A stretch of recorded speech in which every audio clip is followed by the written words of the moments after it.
Pinalaki po sa Kamara ang proposed budget ng Department of Science and Technology para sa taong 2014 at dito po nilinaw din ni DOST Secretary Mario Montejo ang katotohanan sa kabila ng usap-usapang nag-aalisan na umano sa pag-asa ang kanilang mga meteorologist. May ulat on the spot si Sherry Ann Torres. She? Yes, Pia. Exodus ang ginagamit ng media na termino tuwing may umaalis na scientist sa Department of Science and Technology o maging doon mismo sa pag-asa. Pero sa totoo lang daw, isa o dalawa lang naman ang umaalis, kaya lang napapalabas lang siya na marami.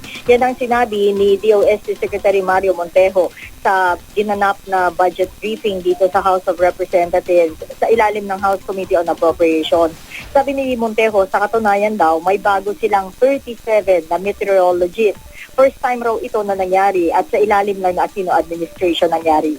Sa budget briefing ng DOST-PIA, binigyan din ni Montejo ang pangangailangang ma-recognize at ma-appreciate ang importansya ng science and technology sa ating bansa. Ito daw yung isa sa mga paraan para mas mapanatili pa ang mga scientists dito at iba pang mga empleyado o kagawad ng DOST. Nasa 1.029 billion pesos ang nakaalat na budget ng DOST para sa Magna Carta for Benefits, partikular na doon sa laundry and subsistence allowance nila. Ngayon man, nasili pa rin ni Bayan Muna Representative Nery Colmenares na hindi nito sakop ang hazard at longevity benefits.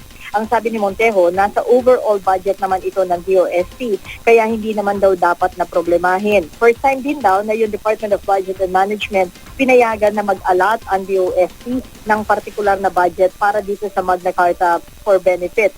Hindi kagaya dati na savings lamang ang pinagkukunan. Samantala, Pia, 12.215 billion pesos ang proposed budget ng DOST para sa taong 2014. 21% ang tinaas nito kung ikukumpara sa 2013 budget na nakuha ng kagawaran na 10.089 billion pesos. Yan muna ang latest mula dito sa Kamara. Balik sa iyo, Pia. Maraming salamat, Sherry Ann Torres.